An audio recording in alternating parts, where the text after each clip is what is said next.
തിരുവഴുത്താരയിൽ വന്ന് നന്ദി പറയാൻ എന്നെ അനുവദിച്ച പരിശുദ്ധ അമ്മയ്ക്കും തിരുക്കുമാരനും 1000 നന്ദി പറയുന്നു. എൻ്റെ പേര് ആൻമരിയ. ഞാൻ മൂന്നാംപറമ്പ് ഇടവക എറണാകുളം ജില്ലയിൽ നിന്ന് വരുന്നു. ഇതെൻ്റെ മമ്മിയാണ് മിനി. ഇത് എൻ്റെ കുഞ്ഞാണ് ഐസയ. ഞാൻ ഫാംഡി പഠിച്ചൊരു വിദ്യാർത്ഥിയാണ്. എൻ്റെ കുടുംബത്തിൽ ആദ്യമായിട്ട് ഉടമ്പടി എടുത്തത് എൻ്റെ പപ്പയാണ്. പപ്പയിൽ നിന്നാണ് ഞാൻ ഉടമ്പടിയെക്കുറിച്ച് അറിഞ്ഞതും കൃപാസന മാതാവിനെക്കുറിച്ചൊക്കെ അറിഞ്ഞത്. അത് കഴിഞ്ഞ് ഈ ഫാംഡി കോഴ്സ് നമ്മൾ ഒരുപാട് പൈസ മുടക്കി പഠിക്കുന്ന ഒരു കോഴ്സാണ്. പക്ഷെ അതിന് ജോലി സാധ്യതകൾ തീരെയില്ല. പുറത്താണെങ്കിലും ജോലി സാധ്യതകളില്ല. ഇതെല്ലാം അറിയാം ഞങ്ങൾക്ക്. അപ്പോൾ അതിൻ്റെ ചെറിയ ടെൻഷനുണ്ട്. എൻ്റെ ക്ലാസ്സിലുള്ള എല്ലാ കുട്ടികൾക്കും ആ ടെൻഷനുണ്ട്. അപ്പോൾ ഏകദേശം കോഴ്സ് തീരാറായപ്പം ഞാനും എൻ്റെ ഒരു കൂട്ടുകാരിയും ഇങ്ങനെ വഴിക്കൂടെ നടന്നു പോകുന്ന സമയത്ത് അവൾ പറയാണ്, ഈ കോഴ്സൊക്കെ പഠിച്ചിട്ട് എന്താ കാര്യം, നമുക്ക് വല്ല ജോലിയും കിട്ടുമോ? അന്ന് എനിക്ക് മാതാവിനെക്കുറിച്ച് അറിയായിരുന്നു. പക്ഷെ അന്ന് ഞാൻ ഉടമ്പടി എടുത്തിട്ടുണ്ടായില്ല. പക്ഷെ എൻ്റെ പപ്പ ഉടമ്പടി എടുത്ത് പപ്പയ്ക്ക് കിട്ടിയ അനുഭവങ്ങളെല്ലാം എനിക്കറിയാം. ഞാനന്ന് 100-ൽ 200% ഉറപ്പോടെയാണ് ഞാൻ അവളോടൊന്ന് പറഞ്ഞത്, നീ എന്തിനാ പേടിക്കണേ, അതിന് കൃപാസനം ഉണ്ടല്ലോ, അമ്മ മാതാവുണ്ടല്ലോ, എന്ത് കാര്യമാണ് അസാധ്യമായിട്ടുള്ളത്. അത് ഞാൻ പരിപൂർണ്ണ വിശ്വാസത്തോടെ അന്ന് ഞാൻ ആ വിശ്വാസം പ്രഖ്യാപിക്കുകയായിരുന്നു. അത് ഞാൻ ഇന്നും ഓർക്കും. ഞാൻ എന്ത് മറന്നാലും ആ പറഞ്ഞ ഒരു സെൻറ്റൻസ് ഞാൻ എന്നും ഓർക്കും. അത് കഴിഞ്ഞ് കോഴ്സ് തീരാറായി. ഞാൻ ഉടമ്പടി എടുത്തു. ഉടമ്പടിയിൽ ഞാൻ വെച്ചത് എനിക്ക് ഓസ്ട്രേലിയ എന്ന രാജ്യത്ത് പോകണം എന്നായിരുന്നു. അവിടുത്തെ ക്യാപ്സ് എക്സാം പാസ്സാവണം എന്നായിരുന്നു വെച്ചത്. അത് കഴിഞ്ഞു ഞാൻ വീട്ടിൽ വന്നു. അപ്പോൾ കൊറോണ സമയമായിരുന്നു. അപ്പോൾ എനിക്ക് ഓൺലൈൻ ഇരുന്ന് ചെയ്യാൻ പറ്റിയ വർക്ക് ഫ്രം ഹോം ആയിരുന്ന ഒരു ജോലിയാണ് കിട്ടിയത്. അതും മാതാവിൻ്റെ ഒരു അനുഗ്രഹമായിരുന്നു. കാരണം എനിക്ക് പോയി ചെയ്യുന്ന ഒരു ജോലി ആയിരുന്നെങ്കിൽ എനിക്കൊരിക്കലും ഈ എക്സാമിന് പ്രിപ്പയർ ചെയ്യാൻ പറ്റില്ലായിരുന്നു. ഈ എക്സാമിൻ്റെ പ്രിപ്പറേഷൻ കോഴ്സ് ഏജൻസീസ് വാങ്ങിക്കുന്നത് ഏകദേശം 2 ലക്ഷം രൂപയാണ്. അപ്പോൾ നമ്മൾ ഓൾറെഡി ഈ കോഴ്സിന് ഒരുപാട് പൈസ ചിലവാക്കി.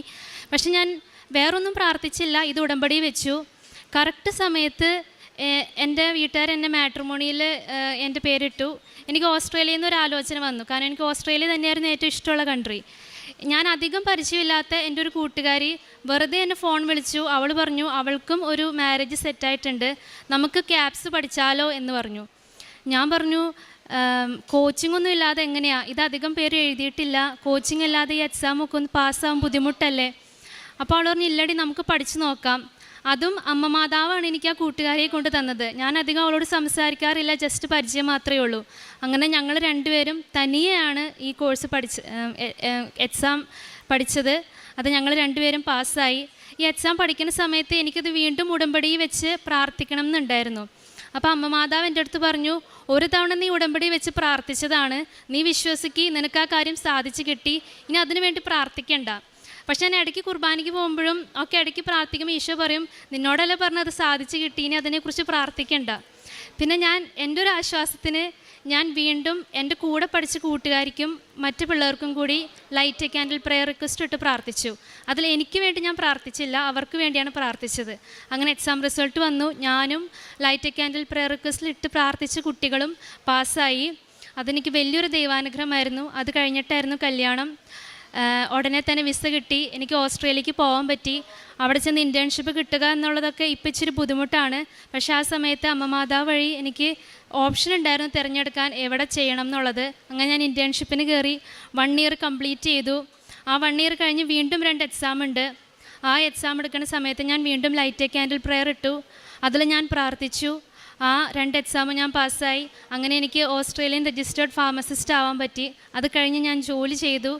ആ ഒരു അന്ന് ഞാൻ പ്രഖ്യാപിച്ച ആ ഒരു വിശ്വാസം, അതാണ് എനിക്കിപ്പോഴും സാക്ഷ്യം പറയുമ്പോൾ അതാണ് ഞാൻ കൂടുതൽ പറയുന്നത്. അന്ന് ഞാൻ അത്രയും ആത്മാർത്ഥമായിട്ടാണ് ഞാനത് പറഞ്ഞത്. ആ തുടക്കം തുടങ്ങി മാതാവ് ഒടുക്കം വരെയും അമ്മ മാതാവ് എൻ്റെ കൂടെ ഉണ്ടായിരുന്നു. ഈ ഒരു ജോലി വെച്ചും എൻ്റെ ഹസ്ബൻഡിൻ്റെ ജോലി വെച്ചും ഞങ്ങൾ ഓസ്ട്രേലിയയിൽ പോയി 1 വർഷത്തിനുള്ളിൽ തന്നെ ഞങ്ങൾക്ക് സ്വന്തമായൊരു ഭവനം ലഭിച്ചു. ഞാൻ എന്ത് ചെറിയ കാര്യം ചെയ്യുമ്പോഴും അമ്മ മാതാവിനോട് പറയും, എനിക്ക് ഈ വീടിന് ഈ കളറ് വേണം, ഇതിൻ്റെ മിറ്റ് ഇങ്ങനെയായിരിക്കണം. അപ്പം ഞാൻ പ്രാർത്ഥിക്കുന്ന കാര്യങ്ങളെക്കാൾ കൂടുതൽ ബോണസ് എന്നോളം രീതിയിൽ അമ്മ മാതാവ് നല്ലൊരു ഭവനം, ഞങ്ങൾക്ക് ഒത്തിരി ഇഷ്ടപ്പെട്ടൊരു ഭവനം ഞങ്ങൾക്ക് നൽകി അനുഗ്രഹിച്ചു. അതേപോലെ തന്നെ അത് കഴിഞ്ഞിട്ട് ഞാൻ പ്രഗ്നൻ്റായി. അതും ഞാൻ മാതാവിനോട് പ്രാർത്ഥിച്ച കാര്യമാണ്. കുഞ്ഞ് ഇവനാണ് ആ കുഞ്ഞ്. അപ്പം എൻ്റെ ഇൻലോസാണ് എന്നെ നോക്കാൻ വന്നത്. എനിക്ക് ആദ്യം ഭയങ്കര ഛർദിയും ഭയങ്കര ബുദ്ധിമുട്ടായിരുന്നു. അപ്പം ഞാൻ ഈശോയോട് പറഞ്ഞു, എനിക്ക് ഉടമ്പടി എടുക്കണം, പക്ഷേ എനിക്ക് ഈ ഛർദിയും ഇതൊന്നും വെച്ചിട്ട് എനിക്ക് പറ്റൂല.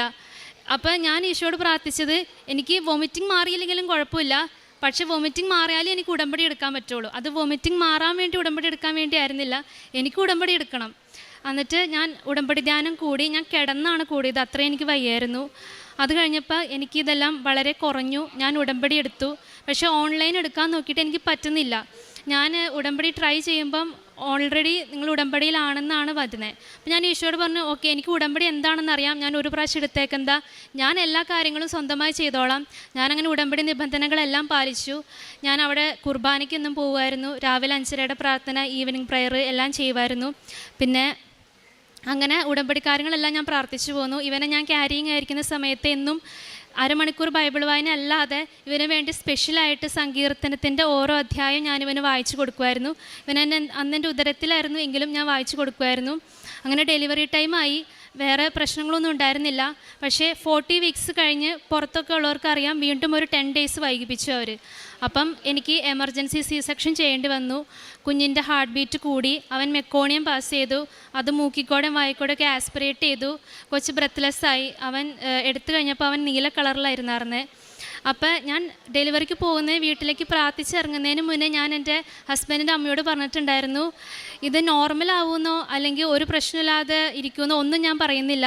പക്ഷെ മമ്മി, നമ്മൾ പാക്ക് ചെയ്ത ബാഗ് എടുക്കാൻ മറന്നാലും അമ്മ മാതാവിൻ്റെ ഉടമ്പടി ഉപ്പ് എടുക്കാൻ മറക്കരുത്. അത് എന്ത് പ്രശ്നമുണ്ടെങ്കിലും ആ സമയത്ത് എനിക്ക് ബോധമില്ലെങ്കിലും ഞാനിപ്പോൾ സെഡേഷനിലാണെങ്കിലും എന്ത് പറഞ്ഞാലും മാതാവിൻ്റെ ഉപ്പിട്ട് വിശ്വാസ പ്രമാണം ചൊല്ലി പ്രാർത്ഥിച്ചാൽ മതി. ആരെന്ത് പറഞ്ഞാലും അമ്മ പേടിക്കണ്ട. ഇതൊന്നും എനിക്ക് അറിയില്ലായിരുന്നു, അതിക്ക് മുന്നേ പറഞ്ഞതാണ്. പക്ഷെ അവിടെ ചെന്നപ്പോൾ ഇങ്ങനെ എമർജൻസി C-സെക്ഷൻ ആയിരുന്നു, കുഞ്ഞിന് വയ്യാതായി. അപ്പോൾ ഞാൻ പറഞ്ഞ പോലെ തന്നെ അമ്മ ഉടമ്പടി ഉപ്പിട്ട് ഇവൻ കിടക്കുന്ന ബെഡിൽ കൊണ്ടുപോയി പ്രാർത്ഥിച്ചു. അന്ന് വൈകുന്നേരം തന്നെ ഒരു പ്രശ്നമില്ലാതെ എല്ലാം നോർമലായി ഹെൽത്തി ആയിട്ടുള്ളൊരു ബേബിയായിട്ട് അവൻ വന്നു. അത് അമ്മ മാതാവിൻ്റെ വലിയൊരു അനുഗ്രഹമാണ്. എനിക്ക് ഇങ്ങനത്തെ കാര്യങ്ങളിൽ ഒട്ടും ഒരു ടെൻഷനില്ല. കാരണം അതുമാത്രം അനുഗ്രഹം എൻ്റെ ജീവിതത്തിൽ, എൻ്റെ കുടുംബത്തിൽ അമ്മ മാതാവ് വഴി ഈശോ നൽകിയിട്ടുണ്ട്. സോ ഒരു ചെറിയ പ്രശ്നം ഉണ്ടാകുമ്പോഴും ഞാൻ ഭയങ്കര എക്സൈറ്റഡ് ആണ്. എന്തായിരിക്കും അമ്മ മാതാവ് ചെയ്യാൻ പോണേ, ഇതെങ്ങനെയായിരിക്കും അമ്മ ഡീൽ ചെയ്യാൻ പോണേ, അങ്ങനെയാണ് ഞാൻ ഓർക്കാറ്. ഞാൻ വളരെ ബ്രോഡായിട്ടാണ് ഈശോയോട് പറയാറ്. ഇപ്പം എൻ്റെ ഭാവിയെക്കുറിച്ചാണെങ്കിൽ ഞാൻ ഈശോയോട് പറയും, എൻ്റെ ഭാവി നിനക്ക് തന്നേക്കണു, ഇതിങ്ങനെ അങ്ങനെ ഫുൾ ഇതിനുള്ള വഴി അതൊന്നും ഞാൻ ദൈവത്തിന് പറഞ്ഞു കൊടുക്കാറില്ല. ദൈവം ഇതാണ് നിൻ്റെ കയ്യിൽ ഏൽപ്പിക്കുന്നത്. അപ്പോൾ ദൈവം അതെങ്ങനെ ചെയ്യുമെന്ന് അറിയാൻ ഞാൻ ഭയങ്കര എക്സൈറ്റഡ് ആണ് ഓരോ കാര്യങ്ങളിലും. ഇന്ന് വരെ ഞാൻ പ്രാർത്ഥിച്ച ഒരു കാര്യത്തിൽ പോലും ദൈവം കരുണ കാണിക്കാതിരുന്നിട്ടില്ല. ഒരുപാട് സൗഖ്യങ്ങളും ഒരുപാട് അനുഗ്രഹങ്ങളും എനിക്കുണ്ടായിട്ടുണ്ട്. പിന്നെ ഞാൻ ക്യാരിങ് ആയിരുന്ന സമയത്ത് മമ്മിക്ക് ഒരു തൈറോയ്ഡ് സർജറി, തൈറോയ്ഡിൽ സിസ്റ്റ് ഉണ്ടെന്ന് പറഞ്ഞു. അപ്പോൾ ഡോക്ടർ അത് ഇച്ചിരി കോംപ്ലിക്കേറ്റഡ് ആണ്, അത് ബയോപ്സിക്ക് അയക്കണം എന്ന് പറഞ്ഞു. എനിക്ക് ഭയങ്കര സങ്കടമായിരുന്നു. ഞാൻ ഈശോയോട് പ്രാർത്ഥിച്ചു, ദൈവമേ അങ്ങ് എനിക്ക് ഒരുപാട് അനുഗ്രഹങ്ങൾ തന്നു, അതിൻ്റെ ഇടയ്ക്ക് ഇങ്ങനെ ഒരു സങ്കടം ഉണ്ടായിക്കഴിഞ്ഞാൽ, ബയോപ്സി റിസൾട്ടിൽ എന്തെങ്കിലും പ്രശ്നം ഉണ്ടായിക്കഴിഞ്ഞാൽ എൻ്റെ ഈ സന്തോഷമൊക്കെ ഒരു നിമിഷം കൊണ്ട് മാഞ്ഞു പോകട്ടെ ഈശോയെ എന്ന് പറഞ്ഞ് ഒരുപാട് സങ്കടപ്പെട്ടു, കരഞ്ഞ് പ്രാർത്ഥിച്ചു. അങ്ങനെ പ്രാർത്ഥിക്കുന്ന സമയത്ത് ഞാൻ 5:30 എഴുന്നേറ്റ് പ്രാർത്ഥിക്കുന്ന സമയത്ത് അപ്പം ഈശോ എൻ്റെ അടുത്ത് പറയുമായിരുന്നു, നീ ആവശ്യങ്ങൾ ഇങ്ങനെ പറയാതെ എൻ്റെ മുന്നിൽ കുറച്ച് നേരം ഇരുന്ന് ഈശോയെ നിന്നെ ഞാൻ സ്നേഹിക്കുന്നു എന്ന് പറയാൻ പറഞ്ഞു. അതാണ് എനിക്ക് ആവശ്യം.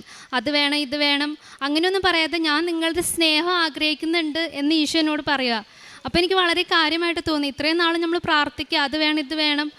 അങ്ങനെ അന്ന് ഞാൻ ഈ പ്രദക്ഷികരണ പ്രാർത്ഥന ചൊല്ലിക്കഴിഞ്ഞ് TV-യിൽ അഡോറേഷൻ വെച്ച് ഞാൻ ആ ഫ്രണ്ടിലിരുന്ന് വേറെ ഒന്നും പ്രാർത്ഥിക്കില്ലായിരുന്നു. അവിടെ ഇരുന്ന് ഈശോയെ ഞാനങ്ങനെ സ്നേഹിക്കുന്നു എന്ന് ആത്മാർത്ഥമായിട്ട് ഹൃദയത്തിൽ നിന്ന് പറഞ്ഞുകൊണ്ടിരുന്ന ഒരു സമയമായിരുന്നു അത്. അതെനിക്ക് വലിയൊരു അനുഭവമായിരുന്നു. അത്ര ആത്മാർത്ഥമായിട്ട് ഞാൻ പറഞ്ഞിട്ടുണ്ടോ എന്ന് എനിക്കറിയില്ല. ആ ഒരു സമയങ്ങൾ അത്ര ആത്മാർത്ഥതയോട് കൂടിയാണ് ഈശോയോടുള്ള സ്നേഹം ഞാൻ പറഞ്ഞുകൊണ്ടിരുന്നത്. അങ്ങനെ മമ്മിക്ക് ബയോപ്സി റിസൾട്ട് വന്നു. മമ്മിയുടെ റിസൾട്ട് നെഗറ്റീവാണ്, ഒരു പ്രശ്നവും ഇല്ല. ഞങ്ങൾക്ക് ഒത്തിരി സന്തോഷമായി. അതുപോലെ തന്നെ ഞാൻ പറഞ്ഞല്ലോ, അമ്മ മാതാവ് ഒരു കാര്യം തുടങ്ങിക്കഴിഞ്ഞാൽ പിന്നെ അത് അവസാനിക്കുന്ന ഒരു അമ്മ മാതാവ് കൂടെ ഉണ്ടാവും. അപ്പോൾ എല്ലാവരും ചോദിക്കും, ഇതിപ്പോൾ എക്സാം കുറേ പേര് പാസ്സാവുന്നുണ്ടല്ലോ, ഓസ്ട്രേലിയയിൽ കുറേ പേര് പോകുന്നുണ്ടല്ലോ, ഇതൊക്കെ അമ്മ മാതാവിനോട് പ്രാർത്ഥിച്ചിട്ടാണോ? അങ്ങനെ ചോദിക്കാനുള്ളവരോട് എനിക്കൊരു മറുപടി പറയാനുള്ളത്, ഞാൻ എക്സാം പാസ്സായത് ഒരു കോച്ചിങ് ഇല്ലാതെയാണ്. അത് കഴിഞ്ഞിട്ട് 1 വർഷത്തിനുള്ളിലാണ് വീട് വെച്ചത്. 5 മാസത്തിനുള്ളിൽ എനിക്ക് PR കിട്ടി, ഫാമിലി ആയിട്ട് PR കിട്ടി. അത് കഴിഞ്ഞ് ഇൻറ്റേൺഷിപ്പിൻ്റെ എക്സാം ക്ലിയർ ചെയ്തു. അത് കഴിഞ്ഞ് രജിസ്റ്റേർഡ് ഫാർമസിസ്റ്റായി, കുഞ്ഞുണ്ടായി, മമ്മിയുടെ സൗഖ്യം. ഇതൊന്നും ഈശോയും അമ്മ മാതാവും ഇല്ലാതെ നടക്കുന്ന കാര്യങ്ങളല്ല. അതുകൊണ്ട് എനിക്ക് നിങ്ങളോട് പറയാനുള്ളത്, എന്തെങ്കിലും ഒരു കാര്യം അമ്മ മാതാവ് വഴി ഈശോയോട് നിങ്ങൾ പറഞ്ഞിട്ടുണ്ടെങ്കിൽ ഈശോ കൂടെ ഉണ്ടാകും, അത് സാധിച്ചു തരും. അതുപോലെ തന്നെ ഞാൻ പ്രേക്ഷിത പ്രവർത്തനം ചെയ്തത് ഞാൻ അവിടെ ആയതുകൊണ്ട് എനിക്ക് പത്രം ചെയ്യാൻ പറ്റില്ലായിരുന്നു. അതുകൊണ്ട് ഞാൻ സാക്ഷ്യങ്ങൾ ഷെയർ ചെയ്യുമായിരുന്നു. എൻ്റെ കൂട്ടുകാരോട് ഞാൻ ഉടമ്പടി എടുക്കാൻ പറയുമായിരുന്നു. അത് ഞാൻ ഒരു പ്രാവശ്യമല്ല പറയുന്നത്. അവർ ഒരു പ്രാവശ്യം അവരുടെ സങ്കടം കേട്ട് അവരോട് പറഞ്ഞിട്ട് ഞാൻ വീണ്ടും അവരെ വിളിച്ച് ചോദിക്കും, നീ എടുത്തോ? എൻ്റെ ജീവിതം തന്നെ ഞാൻ അവർക്ക് സാക്ഷ്യമായിട്ട് പറഞ്ഞു കൊടുക്കും. അപ്പോൾ എൻ്റെ ഫ്രണ്ട്സിന് ഞാൻ എങ്ങനെയാണ് ഇങ്ങനെ ആയെന്നൊക്കെ അറിയാം. അതുകൊണ്ട് തന്നെ അവർ ഉടമ്പടി എടുക്കാറുണ്ട്. പിന്നെ പ്രേക്ഷിത പ്രവർത്തനം ഈ ഉടമ്പടി മാത്രമല്ല, ദൈവവചനങ്ങളും ഞാൻ ഷെയർ ചെയ്യാറുണ്ട്. ഈശോയുടെ കാര്യങ്ങൾ മറ്റുള്ളവർക്ക് പറഞ്ഞു കൊടുക്കാറുണ്ട്. കാരുണ്യ പ്രവൃത്തിയായിട്ട് ചെയ്തുകൊണ്ടിരുന്നത് എനിക്ക് കിട്ടുന്ന സാലറിയിൽ ഒരു പങ്ക് ഓൺലൈനായിട്ട് ഞാൻ അയച്ചു കൊടുക്കാറുണ്ട്. അതുകൂടാതെ പൈസ മാത്രമല്ലല്ലോ കാരുണ്യ പ്രവൃത്തി, മറ്റുള്ളവരോട് നന്നായി പെരുമാറുന്നതും ഒരു അതാണ് ഏറ്റവും വലിയ കാര്യം എന്നാണ് ഞാൻ വിശ്വസിക്കുന്നത്. അപ്പോൾ എൻ്റെ കൂടെ വർക്ക് ചെയ്യുന്നവരോട്, മറ്റുള്ളവർ ഒറ്റപ്പെടുത്തുന്നവരോട്, അല്ലെങ്കിൽ സങ്കടങ്ങൾ കേൾക്കാൻ ആരും ഇല്ലാത്തവരുടെ സങ്കടങ്ങൾ, അതെല്ലാം ഞാൻ എത്ര സമയം സ്പെൻഡ് ചെയ്തിട്ടാണെങ്കിലും കേൾക്കുമായിരുന്നു. എന്നെ കൊണ്ട് പറ്റുന്ന ആശ്വാസം ഞാൻ അവർക്ക് കൊടുക്കുമായിരുന്നു. അതേപോലെ തന്നെ പിന്നെ കാരുണ്യ പ്രവൃത്തി ചെയ്തത് ഓസ്ട്രേലിയ വെച്ചിട്ട് ഒരു മദർ തെരേസ സിസ്റ്റേഴ്സിൻ്റെ ഒരു കോൺവെൻ്റ് ഉണ്ട്. അവരവിടുത്തെ പാവപ്പെട്ട ആൾക്കാർക്ക് സ്ട്രീറ്റിൽ ഫുഡ് കൊടുക്കും. അപ്പം ഞാൻ അവരോട് ചോദിച്ച് അവരുടെ കൂടെ അത് കൊടുക്കാൻ പോയിട്ടുണ്ട്. അവർക്കത് വാങ്ങിക്കാനുള്ള പൈസ കൊടുക്കാറുണ്ട്. പിന്നെ നാട്ടിൽ വന്നിട്ട് മന്ദിരങ്ങൾ സന്ദർശിച്ച് അവിടെ അവർക്ക് ഭക്ഷണവും അതിനുള്ള പൈസയൊക്കെ കൊടുക്കാറുണ്ട്. ഇതൊക്കെയാണ് ഞാൻ ചെയ്ത കാരുണ്യ പ്രവൃത്തി. ഇനിയും ഒത്തിരി ചെയ്യണം എന്നാണ് എൻ്റെ ആഗ്രഹം. അമ്മ മാതാവ് തിരുക്കുമാരൻ അമ്മ മാതാവ് വഴി നൽകിയ എല്ലാ അനുഗ്രഹങ്ങൾക്കും ഞാൻ നന്ദി പറയുന്നു. ഒരു കാര്യം ഞാൻ പറയാൻ വിട്ടുപോയി. ഞാൻ ഓസ്ട്രേലിയ വെച്ച് ഉടമ്പടി എടുത്തപ്പം എനിക്ക് നീലത്തിരി, പച്ചത്തിരി അതൊന്നുമില്ല. ഞാൻ ഉടമ്പടി എടുത്ത അപ്പം അവിടെ ഈ മദർ തെരേസ സിസ്റ്റേഴ്സ് മാതാവിൻ്റെ രൂപം ഓരോ വീടുകളിൽ കൊണ്ടുവച്ച് പ്രാർത്ഥിക്കും. അത് മാക്സിമം ഒരു 2 to 3 വീക്സൊക്കെ പ്രാർത്ഥിക്കുകയുള്ളൂ. പക്ഷേ എൻ്റെ കാര്യത്തിൽ ഞങ്ങളവർക്ക് വീട് മാറി വന്നിട്ടേ ഉള്ളൂ. അമ്മ മാതാവിൻ്റെ രൂപം ഉടമ്പടി എടുത്തപ്പോൾ കൊണ്ടുവച്ചു. ഉടമ്പടി തീർന്നപ്പോഴാണ് അവർ അമ്മ മാതാവിൻ്റെ രൂപം കൊണ്ടുപോയത്. അതുപോലെ തന്നെ ഈ നീലത്തിരിയും പച്ചത്തിരിയും എൻ്റെ കയ്യിലില്ലായിരുന്നു. പക്ഷെ അതും ഈ ഉടമ്പടി എടുത്തപ്പോൾ തന്നെ പള്ളിയിലൊരു ഫംഗ്ഷൻ ഉണ്ടായിരുന്നു. അവിടെ തിരി കൊടുക്കുമായിരുന്നു. അത് കറക്റ്റ് ഈ കളറുള്ള തിരികൾ തന്നെ എനിക്ക് കിട്ടി.